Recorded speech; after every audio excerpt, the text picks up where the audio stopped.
Oh,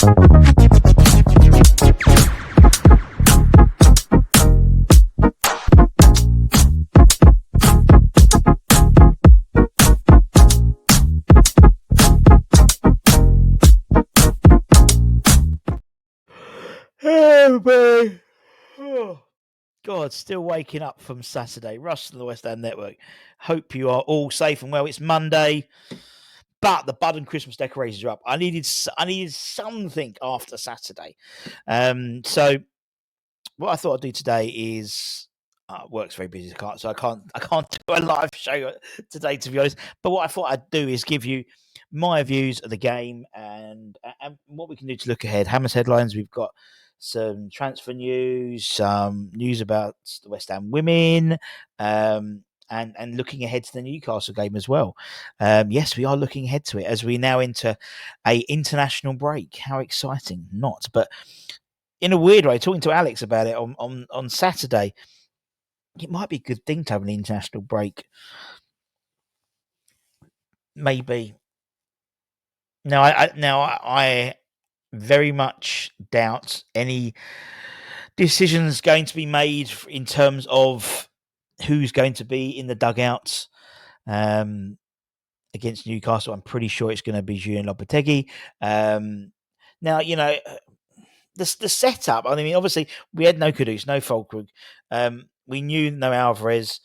I think he actually the starting 11. I thought was pretty bang on of what we needed, and I think I think in terms of the subs, they all made sense as well. In terms of having impacts. I just think this team is bereft of confidence at the moment. It does seem to, and it just seemed, when things are going your way, that pass isn't 10 centimeters short.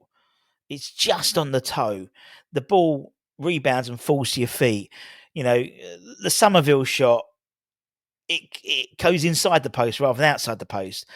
All these types of things seem to happen when you're in a vein of form. And we're just not. I was talking to someone the other day. Life's a bunch of peaks and troughs. And you don't know you're in a trough until you've been in a peak until you're in a trough. And I think that's where we are now as West Ham fans at the moment. There's a real just sense of meh. Someone asked me afterwards, "What do you think of that performance?" And I went, meh. It's like, and on paper, if you said, right, we've played the last 3 games at home, we've got 2 draws, 2 wins and a draw. We've played Man United, Ipswich, and Everton. You thought, yeah, fair enough results. Probably thinking you'd get a win against Everton, win against Ipswich, and probably draw against Man United. But it doesn't seem like that. I walked away thinking, I just walked away feeling flat, really flat. And I know the fan base itself felt very flat as well. Stats-wise, possession, pretty much 50-50. They had more shots. We had more shots on target. Corners, fouls. They had more saves, but they had more touches in the box. I thought we made Everton look a much better side than they were, to be honest. And when they, have said, I've been watching, a few of the Everton channels, like I always do. Always watch the opposition channels to get their view of the game. They thought it was 2 points dropped. They fancied us. They fancied they could have nicked it. And I don't really disagree. I think either side could have nicked it, and either side would have then, because I think it had 0-0 written on it.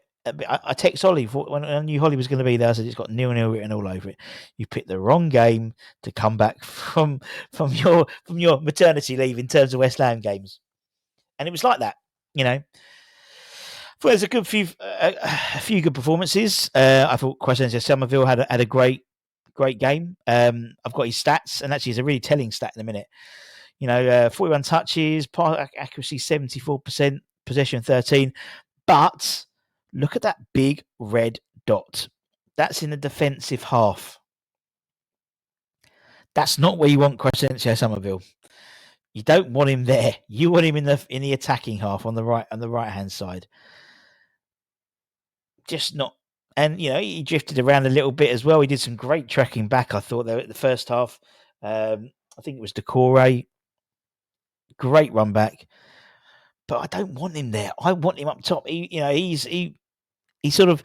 Sometimes I look at him and he seems a bit lightweight, and then sometimes he's just so strong, and it's just like almost like it flicks a switch. But he was constantly, when you got up against almost a 40, he's 40, I think, Ashley Young, isn't he? Almost 40-year-old fullback. We just didn't pressure them enough on that side. That was a given. I thought Lucas Paqueta had an okay game as well. Yeah, lost possession a lot, but was trying to do things. Again, a lot of, although slightly more in the attacking half in terms of particularly on that left-hand side. Would love to have seen him more centrally and drift into a more central position. But I thought he was trying. Didn't get booked. So he'll be available for the Newcastle game, I believe. He didn't get booked, did he? Let me just check. Don't think he got booked. Because obviously he was on 4 yellow cards. And again, we're going to talk about that as well later on because Hammer's headlines, because it's quite interesting. Newcastle have already got a couple of players out now ahead of the game, which is, can be seen to be encouraging. Let me just check. I should have probably checked before I started. No, it was only Sufal who got a booking for us in the 88th minute, and they had 85 and 76 minute, Idrissa Gueye and Ashley Young respectively. But I thought he had an okay game. I thought he was a bit better than usual. In all honesty, seemed to be getting a bit more involved and trying things. A couple of things didn't come off, and I know it frustrates people. But that's the type of player he is, and there was a couple of lovely balls he did. I thought Todibo, distribution was good. I thought Max Kill. I thought Rodriguez didn't have too much of a bad game because actually he did what his role is: literally sit in front of the back four and ping balls. When he does that, he's a good player. It's when he comes forward, and then obviously we're at a loss defensively in terms of he's too slow getting back. Yeah, I thought he had an okay game. I thought Bowen played okay as well. Always looks a constant threat.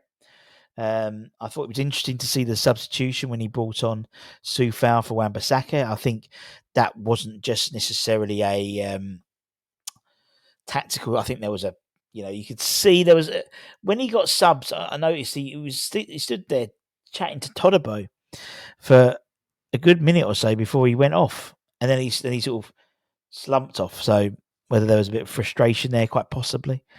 And then I thought what was interesting was the Danny Ings. I thought Danny Ings came on with 23 minutes to go and did more in those 23 minutes than Antonio did. I think the whole 70. I thought Antonio, again, lots of pinging off him and that type of thing, and not really sort of being in the box, basically, drifting out to the right hand side quite a lot.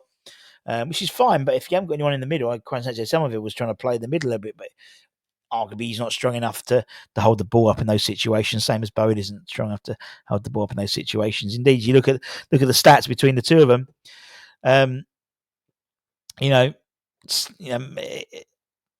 Sort of 3 times as many minutes as Danny, but 2 shots on target, Danny Ings, and pulled off 2 really good saves. And I thought he came on with some. I thought Ings came on with some real intent. He came on to try and do something and looked like he had the bit between his teeth, and that's what I want in a sub that comes on. I thought Carlos Soler tried. I thought Luis Guilherme only came on for 7 minutes, but tried to be positive. I thought Sufal came on and tried to look positive as well. But it's just all flat at the moment, isn't it? It's just all so flat. A 1-0 90th minute bundle into the goal would have really helped this side from a confidence perspective, and to be booed off the pitch. I don't blame the fans booing off the pitch. This was a side where we could have easily taken this side apart in terms of the Everton side. If we were on form, we were on confidence. Our bench was far superior than their bench as well. If they had 2 goalkeepers on their bench, we haven't. I know we joke that we haven't had to have 2 goalkeepers on the bench because our squad is decent, as a decent size to it now. And considering also we've there's 3 players in there who weren't playing, and Kudus, Alvarez and Fulkrug. 2 of those 3 are starters in that first team. It's just. But we've got to live with Kudus about another 2 games now, going into 2 really tough games after the international break at Newcastle away. and then the Gunners at home.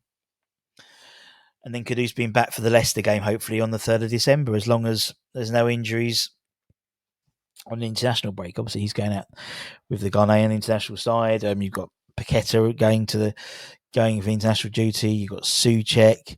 You've got Antonio. Is that it on the main side? Mavropanos. Nice to see Ollie Scarles on the bench as well. Wasn't really going to get on though, was he? And I don't even know what position he was on there for, to be perfectly honest. Because we had Aaron Cresswell there, so that's your left back. Ollie's not playing left back either at the moment for the under 21s. He's playing more of like a left wing, left of the front, left attacking midfielder type role. So I didn't get that. Whether it was just a body to put on there, quite possibly, I think. But still, good experience for the lad as well. But then we have a 2-week break to then contemplate and mull over that 0-0 draw. Yeah. Not much more to say about it, to be honest. I mean, there's no real point doing a live anyway, because it was just a bit meh. I'm surprised I've spoken for 11 minutes talking about it. But just because I've thrown a few stats up as well. But anyway, we move on. 5 points off relegation, but 8 points off Champions League. Take care. Stay safe. Stay warm. Stay humble. Keep the faith and come on your irons. Much love.